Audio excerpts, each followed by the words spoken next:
दोस्तों एक बार फिर से हम आपके लिए CRPF constable tradesman form fill up 2026 apply online process की अपडेट लेके आ चुके हैं। किस तरह से आप सीआरपीएफ कांस्टेबल टेक्निकल ट्रेड्समैन प्योनीर के 9195 खाली पदों के लिए अपने फॉर्म अप्लाई कर सकते हो। स्टेप बाय स्टेप कंप्लीट जानकारी आपको इस वीडियो में दी जाएगी। लास्ट डेट की न्यू अपडेट है, अंतिम मौका है, केवल आज ही का दिन शेष है। आप आज ही तक अपने फॉर्म अप्लाई कर सकते हो। 19 मई 2026 लास्ट डेट है ऑनलाइन आवेदन करने की, तो आप जल्द से जल्द अपना फॉर्म अप्लाई कर ले। इस वीडियो में हम आपको कंप्लीट जानकारी दिखाएंगे कि किस प्रकार से आप बिना मिस्टेक, बिना गलती के अपना फॉर्म अप्लाई कर सकते हो। ऐसी कौन सी गलती है जिसकी वजह से आपका फॉर्म रिजेक्ट हो सकता है। फॉर्म अप्लाई करते समय अगर आपके सामने कोई भी टेक्निकल प्रॉब्लम आ रही है तो उसका हल भी आपको इस वीडियो में मिल जाएगा। फॉर्म अप्लाई करते समय आपको किस प्रकार से अपना रजिस्ट्रेशन करना होगा, किस तरह से आप अपनी पर्सनल डिटेल फिल करोगे, एड्रेस डिटेल, क्वालिफिकेशन डिटेल आपको कैसे फिल करनी होगी, कैसे आप अपनी पोस्ट सेलेक्ट करोगे, डॉक्यूमेंट, सिग्नेचर, फोटोग्राफ कैसे और कितने केबी में आपको अपलोड करने होंगे, फीस पेमेंट करते हुए रजिस्ट्रेशन से लेकर प्रिंट तक आप अपना फॉर्म कैसे अप्लाई करोगे। पूरी जानकारी के लिए आपको ये वीडियो शुरू से लेके एंड तक बिना स्किप किए हुए देखनी होगी। इस वीडियो को पूरा देखने पर ही आपके सभी सवाल और डाउट क्लियर होंगे। तो चलिए दोस्तों, बिना कोई वक्त गंवाए शुरू करते हैं सीआरपीएफ फॉर्म फिलअप की पूरी जानकारी। फॉर्म भरने से पहले आपको सबसे पहले हमारी वेबसाइट आईएनडी सरकारी नौकरी के इस पेज पर विजिट करना होगा, जिसका लिंक आपको नीचे description plus first comment box में मिल जाएगा। और हमारे इस पेज पर विजिट करके आप यहां से सीआरपीएफ ट्रेड्समैन का फॉर्म अप्लाई कर सकते हो। सेंट्रल रिजर्व पुलिस फोर्स, केंद्रीय रिजर्व पुलिस बल सीआरपीएफ के अंतर्गत कांस्टेबल टेक्निकल ट्रेड्समैन और प्योनीर की पोस्ट निकली है। 9195 वैकेंसीज है मेल और फीमेल के लिए। लास्ट डेट ऑनलाइन आवेदन करने की 19 मई 2026 है, यानी कि केवल आज ही का दिन शेष है। आज आपके पास अंतिम मौका है, तो जल्द से जल्द अपना फॉर्म अप्लाई कर ले। 21,700 से 69,400 सैलरी है। 10वीं पास अप्लाई कर सकते हैं। ड्राइवर के लिए 10वीं के साथ में ड्राइविंग लाइसेंस मांगा गया है। मोटर मैकेनिक व्हीकल के लिए 10वीं के साथ में आईटीआई मांगा गया है। 21 से 27 ड्राइवर के पोस्ट के लिए, 18 से 23 बाकी सभी पोस्ट के लिए आयु सीमा रहेगी। जनरल ओबीसी डब्ल्यूएस के लिए 100 रुपए एप्लीकेशन फीस है। एससी एसटी फीमेल को कोई भी शुल्क जमा नहीं करना होगा। ऑनलाइन मोड से आप फीस पेमेंट करोगे। Computer based test, physical test, trade test, skill test, document verification, medical examination से आपका सिलेक्शन होगा। ऑनलाइन अप्लाई कर सकते हो। ऑल इंडिया से अप्लाई कर सकते हो। rect.crpf.gov.in ये इसकी ऑफिशियल वेबसाइट है, जिससे आप फॉर्म अप्लाई कर सकते हो। इंपोर्टेंट लिंक सेक्शन के अंतर्गत इंग्लिश और हिंदी नोटिफिकेशन पीडीएफ लिंक पर क्लिक करके आप इंग्लिश की या फिर हिंदी की भी पीडीएफ डाउनलोड कर सकते हो। इनमें आपको कंप्लीट डिटेल देखने को मिल जाएगी, जैसे कि आवेदन करने की लास्ट डेट क्या रहेगी, क्या यहाँ पर आपकी state wise, post wise vacancies रहेगी, वो आप चेकआउट कर ले। Qualification, age limit, age relaxation की जानकारी आपको यहाँ पर देखने को मिल जाएगी। पोस्ट वाइज भी क्वालिफिकेशन की डिटेल दे दी गई है। एप्लीकेशन फीस, पेमेंट की जानकारी, एग्जाम सेंटर आप चेकआउट कर सकते हो। फिजिकल क्राइटेरिया की डिटेल आपको डिटेल में यहाँ पर प्रोवाइड करा दी गई है। हाइट, चेस्ट, रनिंग आपको कितनी करनी होगी, आपका exam pattern computer based test के लिए क्या रहेगा, क्या आपका यहाँ पर टॉपिक वाइज पूरा सिलेबस रहने वाला है, डिटेल में आपको प्रोवाइड करा दिया गया है। तो यहाँ से आप जानकारी चेकआउट कर सकते हो। फॉर्म अप्लाई करने के लिए भी संपूर्ण गाइडलाइंस आपको यहाँ पर इस पीडीएफ में देखने को मिल जाएगी। किस प्रकार से डॉक्यूमेंट, सिग्नेचर, फोटोग्राफ आपको कितने केबी में अपलोड करने होंगे, किस प्रकार से आपको रजिस्ट्रेशन से प्रिंट तक अपना फॉर्म अप्लाई करना होगा फीस पेमेंट करते हुए। फॉर्म अप्लाई करने से पहले आपको ये ऑफिशियल नोटिफिकेशन की पीडीएफ पूरा पढ़ना अनिवार्य है। इसको पूरा पढ़ने से ही आपके सभी सवाल और डाउट क्लियर होंगे। पीडीएफ रीड आउट करने के बाद में आपको अप्लाई ऑनलाइन के इस लिंक पर क्लिक करना होगा, तो आपके सामने ऑनलाइन आवेदन करने का ये ऑफिशियल पोर्टल ओपन हो जाएगा। गाइस, यहाँ पर अगर आपने पहले से रजिस्ट्रेशन कर रखा है इस पोर्टल पर, तो आपको कैंडिडेट लॉगिन की टैब दी गई है, आप इस पर क्लिक करेंगे। आपके सामने यहाँ पर लॉगिन का इंटरफेस ओपन होगा। इसमें आपको अपना ईमेल एड्रेस एंटर करना है, अपना पासवर्ड आपको एंटर करना है, ये कैप्चा कोड आपको यहाँ पर एंटर करना है। और उसके बाद आपको यहाँ पर साइन इन के इस ऑप्शन पर क्लिक करते हुए अपने डैशबोर्ड में साइन इन करके अपना फॉर्म अप्लाई कर लेना है। और अगर आप इस भर्ती के लिए या फिर इस पोर्टल के थ्रू किसी भी भर्ती के लिए फर्स्ट टाइम अप्लाई करने जा रहे हो, तो सबसे पहले यहाँ पर आपको अपना रजिस्ट्रेशन करना होगा। उसके लिए गाइज आपको यहाँ पर रजिस्टर की टैब दी गई है, आप इस पर क्लिक करें। आपके सामने रजिस्ट्रेशन का फॉर्म ओपन होगा। अब यहाँ पर आपको अपना फुल नेम एंटर करना है अपनी 10वीं की मार्कशीट के अकॉर्डिंग। उसके बाद आपको अपनी ईमेल आईडी यहाँ पर एंटर करनी है। फिर यहाँ पर आपको अपना मोबाइल नंबर एंटर करना है। और उसके बाद गाइज आपको जनरेट ओटीपी के इस ऑप्शन पर क्लिक करना है। फिर यहाँ पर आपके मोबाइल नंबर और ईमेल आईडी पर ओटीपी आए होंगे, वो ओटीपी आपको यहाँ पर एंटर करने हैं और वेरीफाई ओटीपी के ऑप्शन पर क्लिक करते हुए यहाँ पर आपको अपना मोबाइल नंबर और ईमेल आईडी वेरीफाई कर लेने हैं। मोबाइल नंबर और ईमेल आईडी वेरीफाई करने के बाद आपके सामने कुछ इस तरह से जनरल इंस्ट्रक्शंस ओपन होंगे, आपको इन्हें केयरफुली रीड आउट कर लेना है और उसके बाद गाइज आपको फिर क्लोज के इस ऑप्शन पर क्लिक करना है। इस तरह से यहाँ पर आपकी प्रोफाइल का रजिस्ट्रेशन सक्सेसफुली कंप्लीट हो जाएगा। आपकी रजिस्टर्ड ईमेल आईडी पर एक यूजर आईडी और पासवर्ड सबमिट कर दी गई हैं, आपको उन्हें केयरफुली नोट डाउन करके रख लेना है फ्यूचर यूज के लिए। अब यहाँ पर आपको अप्लाई न्यू एडवर्टाइजमेंट के इस टैब पर क्लिक करना है। फिर आपके सामने कुछ इस तरह से इंटरफेस शो होगा। अब गाइज आपको इस पेज को नीचे स्क्रॉल डाउन करना है और यहाँ पर सीआरपीएफ के इस पोर्टल पर करंट रिक्रूटमेंट ओपनिंग के इस सेक्शन में आना है और यहाँ पर आने के बाद आपको constable technical and tradesman and pioneer recruitment 2026 में अप्लाई हियर के इस ऑप्शन पर क्लिक करना है इस भर्ती पर अप्लाई करने के लिए। फिर आपके सामने कुछ इस तरह से इंटरफेस ओपन होगा। अब यहाँ पर आपका फॉर्म स्टार्ट हो चुका है। गाइस यहाँ पर आपको आपकी पर्सनल इन्फॉर्मेशन जो आपने पीछे रजिस्ट्रेशन करते समय प्रोवाइड कराई थी वो ऑटोमेटिकली फिल मिल जाएगी। यहाँ पर पीछे से उसे फैच कर लिया गया है। अब यहाँ पर आपको अपनी आइडेंटिटी की डिटेल देनी है। यहाँ पर आप अपनी कोई एक आइडेंटिटी सेलेक्ट करें, जैसे कि पैन कार्ड या फिर ड्राइविंग लाइसेंस या फिर आधार या फिर वोटर आईडी। आप अपने अकॉर्डिंग कोई भी ऑप्शन सेलेक्ट करें। उसके बाद यहाँ पर उसका नंबर आप एंटर करें। फिर यहाँ पर उस पर जो आपका नाम अंकित है वो नाम यहाँ पर आप एंटर करें। उसके बाद यहाँ पर आपको अपनी कुछ एडिशनल इन्फॉर्मेशन प्रोवाइड करनी है। यहाँ पर गाइज आपको अपनी डेट ऑफ बर्थ सेलेक्ट कर लेनी है इस कैलेंडर में से। फिर यहाँ पर आपको आपकी उम्र शो कर दी जाएगी इस डेट ऑफ बर्थ के अकॉर्डिंग। फिर आपको अपनी नेशनलिटी यहाँ पर सेलेक्ट करनी है। उसके बाद आपको अपने फादर का नाम एंटर करना है, अपनी मदर का नाम एंटर करना है। यहाँ पर आपकी बॉडी पर कोई कट या तिल का निशान है तो उस पैलेस का नाम यहाँ पर आपको एंटर कर देना है। अपना जेंडर आपको सिलेक्ट कर लेना है। फिर यहाँ पर आपको अपना मैरिटल स्टेटस बताना है, आप मैरिड हो या फिर अनमैरिड हो या फिर डाइवोर्स या फिर विडो। आप अपने अकॉर्डिंग यहाँ पर ऑप्शन सेलेक्ट करेंगे। उसके बाद यहाँ पर आपको अपनी डोमासाइल की डिटेल देनी है। यहाँ पर आपको अपना आपके पास डोमासाइल सर्टिफिकेट है, अगर है तो आप यस करेंगे। और फिर यहाँ पर गाइड आप बताएंगे कि क्या आप अपने मूल राज्य या केंद्र शासित प्रदेश से दूसरे राज्य या केंद्र शासित प्रदेश में प्रवासित हुए हैं, अगर हुए हैं तो आप यस करेंगे। और फिर यहाँ पर आप उसकी डिटेल देंगे, क्या आप अपने मूल राज्य केंद्र शासित प्रदेश से आरक्षण का लाभ उठाना चाहेंगे, अगर चाहेंगे तो यस करेंगे। और फिर यहाँ पर आप स्टेट सेलेक्ट करेंगे, नहीं चाहते हैं और या फिर आप यहाँ पर अपने मूल राज्य या केंद्र शासित प्रदेश से दूसरे राज्य में अगर प्रवासित नहीं हुए हैं तो यहाँ पर आप सिंपली नो ऑप्शन सेलेक्ट करेंगे। फिर यहाँ पर आपको अपना स्टेट सेलेक्ट कर लेना होगा, जिस स्टेट का आपके पास डोमिसाइल है। फिर यहाँ पर आपको अपना डिस्ट्रिक्ट सेलेक्ट कर लेना है उस स्टेट का। उसके बाद यहाँ पर आपको अपना डोमिसाइल का जो प्रमाण पत्र है उसका नंबर यहाँ पर एंटर कर देना है। और गाइज अगर आपके पास डोमिसाइल नहीं है तो आप सिंपली यहाँ पर नो ऑप्शन सेलेक्ट कर लेंगे।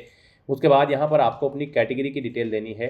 यहाँ पर आपको अपना रिलीजन सेलेक्ट कर लेना है। उसके बाद आपको अपनी कैटेगरी सेलेक्ट करनी है, आप जिस कैटेगरी से बिलोंग करते हैं। अगर आप रिजर्व कैटेगरी से बिलोंग करते हैं तो फिर यहाँ पर आपको अपना कास्ट सर्टिफिकेट नंबर एंटर करना है। आपके पास आपका जो कास्ट सर्टिफिकेट है वो किस स्टेट का है वो स्टेट आपको सेलेक्ट कर लेनी है। फिर गाइज यहाँ पर आपको जारी करने वाला डिस्ट्रिक्ट यानी कि जिला सेलेक्ट कर लेना है। उसके बाद आपको प्राधिकारी का नाम सेलेक्ट करना है जिसने आपको आपका कास्ट सर्टिफिकेट इशू कराया है, जैसे कि सिटी मजिस्ट्रेट या फिर एडीएम या फिर डीएम। आप अपने अकॉर्डिंग ऑप्शन सेलेक्ट करेंगे। जारी करने की जो तिथि है वो यहाँ पर आपको सिलेक्ट कर लेनी है, किस डेट को आपको आपका कास्ट सर्टिफिकेट इशू हुआ है वो डेट आपको सिलेक्ट कर लेनी है। उसके बाद गाइज यहाँ पर आपको अपनी कुछ रिजर्वेशन की डिटेल प्रोवाइड करनी है। यहाँ पर आपको बताना है आप डायरेक्ट एंट्री के थ्रू भर्ती में पार्टिसिपेट करना चाहते हैं या फिर आप ई एक सर्विसमैन हैं। आप अपने अकॉर्डिंग ऑप्शन सेलेक्ट करेंगे। यहाँ पर अगर आप ई एक सर्विसमैन हैं तो आप ई एक सर्विसमैन ऑप्शन सेलेक्ट करेंगे। और फिर यहाँ पर आपको अपना ई एक सर्विसमैन का जो सर्टिफिकेट नंबर है वो एंटर करना होगा। ज्वाइनिंग डेट आपको सिलेक्ट कर लेनी होगी, कब आपने सर्विस ज्वाइन की थी, कब छोड़ी है वो डेट आपको सिलेक्ट कर लेनी होगी। इनके अकॉर्डिंग आपकी सर्विस का टोटल पीरियड यहाँ पर आपको कैलकुलेट करके शो कर दिया जाएगा। और अगर आप ये एक सर्विसमैन नहीं है तो आप डायरेक्ट एंट्री ऑप्शन सेलेक्ट करेंगे। फिर यहाँ पर आपसे पूछा गया है कि क्या आपके खिलाफ कोई आपराधिक मामला लंबित है, अगर है तो आप यस करेंगे, नहीं तो नो ऑप्शन आप सेलेक्ट कर लेंगे। फिर आपसे पूछा गया है कि क्या आपके यहाँ पर 1984 के दंगा पीड़ित परिवार से हैं, अगर हैं तो आप यस करें और नहीं है तो आप नो ऑप्शन सेलेक्ट कर लें। फिर आपसे पूछा गया है कि क्या आपके पास कोई उपलब्धि है यहाँ पर स्पोर्ट में, स्पोर्ट्स अचीवमेंट है आपके पास कोई, अगर है तो आप यस करेंगे, उसका विवरण यहाँ पर देंगे, नहीं है तो आप सिंपली नो ऑप्शन सेलेक्ट कर लेंगे। फिर यहाँ पर आपको पोस्ट सेलेक्ट करनी है। आप यहाँ पर कांस्टेबल, टेक्निकल एंड ट्रेड्समैन और पियोनियर की किस पोस्ट के लिए अप्लाई करना चाहते हैं वो पोस्ट यहाँ पर आप अपने अकॉर्डिंग सेलेक्ट कर लें। इस तरह से अपने डिटेल्स प्रोवाइड करने के बाद गाइज फिर आपको सेव एंड नेक्स्ट के इस ऑप्शन पर क्लिक करना है। नेक्स्ट यहाँ पर आपको अपने एड्रेस की डिटेल प्रोवाइड करनी है। गाइज यहाँ पर आपको अपना परमानेंट एड्रेस एंटर करना है। यहाँ पर आप अपना परमानेंट एड्रेस एंटर करें। उसके बाद यहाँ पर आपको अपना कोरोस्पोंडेंस एड्रेस एंटर करना है। और अगर आपका कोरोस्पोंडेंस एड्रेस यहाँ पर आपके परमानेंट एड्रेस के अकॉर्डिंग सेम है तो बस यहाँ पर गाइज आपको सेम एज परमानेंट एड्रेस में इस चेकबॉक्स को ओके कर देना है। ऑटोमेटिकली आपका कोरोस्पोंडेंस एड्रेस आपके परमानेंट एड्रेस के अकॉर्डिंग यहाँ पर फिल हो जाएगा। और उसके बाद गाइज फिर आपको यहाँ पर सेव एंड नेक्स्ट के इस ऑप्शन पर क्लिक करना है। नेक्स्ट यहाँ पर आपको अपनी एजुकेशनल क्वालिफिकेशन की डिटेल्स प्रोवाइड करनी है। गाइज यहाँ पर आप ऑफिशियल नोटिफिकेशन में से या फिर हमारी वेबसाइट से चेकआउट कर सकते हो कि किस पोस्ट पर अप्लाई करने के लिए क्या आपकी क्वालिफिकेशन है। यहाँ पर ड्राइवर की पोस्ट पर अप्लाई करने के लिए आपका 10वीं क्लास पास आउट होना जरूरी है और आपके पास heavy motor vehicle driving licence होना जरूरी है। और मोटर मैकेनिक व्हीकल की पोस्ट पर अप्लाई करने के लिए आपका 10वीं क्लास पास आउट होना जरूरी है। ITI सर्टिफिकेट के साथ रिलीवेंट ट्रेड में आपके पास ITI का सर्टिफिकेट होना चाहिए इस पोस्ट पर अप्लाई करने के लिए। बाकी सब जो पोस्ट है यहाँ पर जैसे कि माली, carpenter, tailor, brass band, pipe band, bugler, barber, ये जो बाकी की पोस्ट है इन पर अप्लाई करने के लिए आपका केवल 10वीं क्लास पास आउट होना जरूरी है। और यहाँ पर आपको पर्टिकुलर पोस्ट पर वर्किंग नॉलेज होनी जरूरी है। तो यहाँ पर गाइज अब आपको अपनी एजुकेशनल क्वालिफिकेशन की डिटेल देनी है। सबसे पहले यहाँ पर आपको अपनी 10वीं क्लास की डिटेल देनी होगी। सभी पोस्ट पर अप्लाई करने के लिए आपका कम से कम 10वीं क्लास पास आउट होना जरूरी है। उसके बाद जो आपकी हायर क्वालिफिकेशन है वो कुछ भी हो सकती है जैसे कि ग्रेजुएशन या फिर पोस्ट ग्रेजुएशन या फिर कोई डिप्लोमा, उसकी डिटेल भी आप बाद में प्रोवाइड करेंगे। सबसे पहले यहाँ पर आपको अपनी 10वीं क्लास की डिटेल देनी है। आप यहाँ पर SSC/मैट्रिक/हाई स्कूल ऑप्शन सेलेक्ट करेंगे। उसके बाद अपने 10वीं क्लास का जो सर्टिफिकेट नंबर है वो यहाँ पर आप एंटर करेंगे। पासिंग ईयर आपको सिलेक्ट कर लेना है, कब आपने अपनी 10वीं क्लास पास आउट की है वो ईयर यहाँ पर आप सिलेक्ट कर लेंगे। फिर यहाँ पर आपको अपना स्टेट सिलेक्ट करना है जिससे आपने अपनी 10वीं क्लास पास आउट की है। उसके बाद यहाँ पर आपको बोर्ड का नाम सिलेक्ट करना है जिस बोर्ड से आपने अपनी 10वीं क्लास पास आउट की है। इस तरह से अपनी डिटेल्स प्रोवाइड करने के बाद गाइज फिर आपको यहाँ पर ऐड के इस ऑप्शन पर क्लिक करके अपनी ये क्वालिफिकेशन की डिटेल यहाँ पर आपको ऐड कर देनी है। उसके बाद यहाँ पर आपने अगर कोई और भी क्वालिफिकेशन कर रखी है जैसे कि 12वीं या फिर कोई डिप्लोमा या फिर ग्रेजुएशन या फिर पोस्ट ग्रेजुएशन या फिर कोई सर्टिफिकेशन या फिर ITI, तो उसकी डिटेल भी यहाँ पर आप सेम ऐसे ही प्रोवाइड कर सकते हैं। मान लीजिए यहाँ पर आपने ITI कर रखी है, आप ITI ऑप्शन सेलेक्ट करेंगे। उसका अपना ITI का सर्टिफिकेट नंबर यहाँ पर आप एंटर करेंगे। कब पास आउट किया है आपने ITI वो ईयर आप सिलेक्ट कर लेंगे। किस स्टेट से पास आउट की है वो स्टेट आप सिलेक्ट करेंगे। और फिर यहाँ पर बोर्ड या फिर यूनिवर्सिटी का नाम देंगे जिससे आपने अपनी ITI पास आउट की है। और उसके बाद आप यहाँ पर ऐड के ऑप्शन पर क्लिक करते हुए अपनी क्वालिफिकेशन की डिटेल ऐड कर देंगे।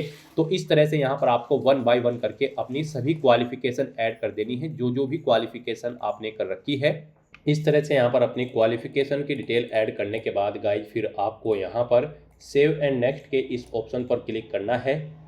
नेक्स्ट आपके सामने कुछ इस तरह से इंटरफेस ओपन होगा। अब यहाँ पर आपको दोबारा से अपना पोस्ट सिलेक्शन करना है। गाइज यहाँ पर आपको अपनी पोस्ट सेलेक्ट कर लेनी है जिस पोस्ट के लिए आप अप्लाई करना चाहते हैं। यहाँ पर CRPF की इस भर्ती में आप अपने अकॉर्डिंग पोस्ट सेलेक्ट करें। उसके बाद यहाँ पर उस पोस्ट पर अप्लाई करने के लिए जो आपकी रिक्वायर्ड इसेंशियल क्वालिफिकेशन है वो आपको शो की जाएगी। यहाँ पर मान लीजिए अगर आप ड्राइवर की पोस्ट के लिए अप्लाई कर रहे हैं तो आपसे पूछा गया है कि क्या आपने अपनी 10वीं क्लास या इसके इक्विवेलेंट कोई एग्जाम पास आउट कर लिया है, तो यहाँ पर आपको येस ऑप्शन सेलेक्ट करना है। यहाँ पर आप कोई भी पोस्ट सेलेक्ट कर सकते हैं, उसके अकॉर्डिंग यहाँ पर आपको अपनी इसेंशियल क्वालिफिकेशन की डिटेल देनी होगी। फिर यहाँ पर आपको उसकी डिटेल प्रोवाइड कर देनी है अपनी 10वीं क्लास की। यहाँ पर उसके बाद आपसे पूछा गया कि क्या आपके पास heavy transport vehicle driving licence है। अगर आप यहाँ पर ड्राइवर की पोस्ट के लिए अप्लाई कर रहे हैं तो आपके पास heavy transport vehicle driving licence होना रिक्वायर्ड है।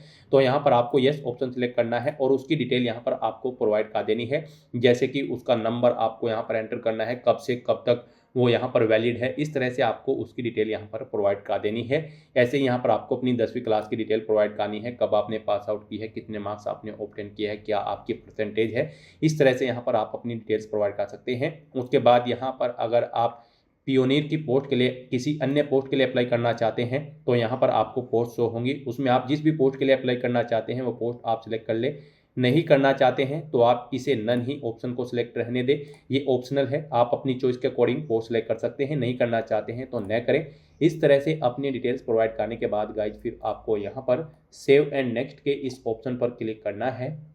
नेक्स्ट यहाँ पर आपको अपने सर्टिफिकेट और डॉक्यूमेंट्स अपलोड करने हैं। गाइस यहाँ पर आपको अपना पासपोर्ट साइज फ़ोटो अपलोड करना है, अपने सिग्नेचर आपको अपलोड करने हैं, कास्ट सर्टिफिकेट आपको अपलोड करना है अगर आप रिजर्व कैटेगरी से बिलोंग करते हैं। उसके बाद यहाँ पर आपने 10वीं 12वीं ग्रेजुएशन या फिर ITI जो भी कर रखी है उनके सर्टिफिकेट्स यहाँ पर आपको अपलोड कर देने हैं। इनके लिए आपको गाइडलाइन दी गई है इन डॉक्यूमेंट्स के लिए। गाइस यहाँ पर आपका जो फोटो होगा वो 50 KB से 100 KB के बीच में होना चाहिए, JPG या फिर JPG या फिर PNG फॉर्मेट में होना चाहिए। सिग्नेचर भी आपके 50 KB से 100 KB के बीच में होने चाहिए, JPG JPEG या फिर PNG फॉर्मेट में होने चाहिए। और बाकी के जो सर्टिफिकेट है वो यहाँ पर 100 KB से 500 KB के बीच में होने चाहिए और ये JPG JPEG या फिर PNG या फिर PDF फॉर्मेट में होने चाहिए। तो यहाँ पर आपको अपने इन डॉक्यूमेंट्स को अपलोड करने के लिए क्लिक हियर टू अपलोड के ऑप्शंस पर क्लिक करना है, फाइल को सिलेक्ट कर लेना है और 1 बाय 1 करके अपने इन सभी डॉक्यूमेंट्स को यहाँ पर आपको अपलोड कर देना है। उसके बाद आपको इस चेकबॉक्स को ओके करना है और फिर गाइस सेव एंड नेक्स्ट के इस ऑप्शन पर क्लिक करना है। नेक्स्ट यहाँ पर आपने पीछे अब तक जो डिटेल प्रोवाइड कराई है उसका पूरा प्रीव्यू आपको शो कर दिया गया है। आपको सभी डिटेल्स केयरफुली चेकआउट करनी है, इस पेज को नीचे स्क्रॉल डाउन करना है और यहाँ पर गाइज अब आपको अपना पैलेस एंटर करना है जिस पैलेस से आप बिलोंग करते हैं। उसके बाद यहाँ पर आपको अपना सेंटर सेलेक्ट करना है, आप जिस सेंटर पर एग्जाम में पार्टिसिपेट करना चाहते हैं या फिर इस भर्ती का जो टेस्ट होंगे यहाँ पर फिजिकल टेस्ट वगैरह या मेडिकल टेस्ट उनमें आप पार्टिसिपेट करना चाहते हैं वो सेंटर यहाँ पर आप सिलेक्ट करें। उसके बाद यहाँ पर आपको एप्लीकेशन फीस के अमाउंट की डिटेल प्रोवाइड कराई जाएगी। गाइस यहाँ पर अगर आप रिजर्व कैटेगरी से बिलोंग करते हैं, आप SC ST या फिर फीमेल कैंडिडेट हैं तो आपको कोई फीस जमा नहीं करानी है और अगर आप जनरल OBC या फिर EWS कैंडिडेट हैं तो आपको 100 रुपये फीस के रूप में जमा कराने होंगे। लेकिन यहाँ पर 47 रुपये पोर्टल चार्ज सभी कैंडिडेट को जमा कराना होगा, 47 रुपये 20 पैसे। तो यहाँ पर आपको अपना ये पोर्टल चार्ज जमा कराना है। अब यहाँ पर आपको पेमेंट गेटवे में HDFC bank PG option select करना है। उसके बाद आपको ये चेकबॉक्स ओके करना है और फिर गाइज आपको यहाँ पर पे नाउ के इस ऑप्शन पर क्लिक करते हुए अपना फीस पेमेंट करना है। फिर आपके सामने फीस पेमेंट का ये इंटरफेस ओपन होगा। गाइज यहाँ पर आप debit card, credit card, net banking या फिर UPI के माध्यम से अपना फीस पेमेंट कर सकते हो। आपके लिए यहाँ पर सबसे बेस्ट और ईजी ऑप्शन UPI का रहेगा, तो आप UPI के इस ऑप्शन पर क्लिक करें। उसके बाद आपके सामने कुछ इस तरह से इंटरफेस ओपन होगा। अब यहाँ पर आप जनरेट QR के इस ऑप्शन पर क्लिक करिए, ये QR कोड आपको शो होगा, आप इसे अपने UPI से स्कैन करें और अपना फीस पेमेंट कर दें। सक्सेसफुली फीस पेमेंट करते ही यहाँ पर आपके एप्लीकेशन फॉर्म की सभी टास्क कंप्लीट हो जाएगी, आपका फॉर्म सक्सेसफुली सबमिट हो जाएगा। फिर आपको अपने फॉर्म का एक हार्ड कॉपी या फिर सॉफ्ट कॉपी प्रिंट आउट ले लेना है फ्यूचर यूज के लिए, फ्यूचर रेफरेंस के लिए। और फिर आप अपने डैशबोर्ड में जाकर भी अपने एप्लीकेशन फॉर्म का स्टेटस चेकआउट कर सकते हो कि वो सक्सेसफुली सबमिट हो चुका है या फिर नहीं। तो दोस्तों ऐसे आप CRPF कांस्टेबल की इस भर्ती के लिए अपने फॉर्म अप्लाई कर सकते हो बिना कोई मिस्टेक किए हुए। आज की इस वीडियो में बस इतना ही। आई होप ये वीडियो आपको पसंद आई होगी। अगर पसंद आई हो तो इसे लाइक और शेयर करें, चैनल पर नए हो तो इसे सब्सक्राइब कर लें। Thanks for watching.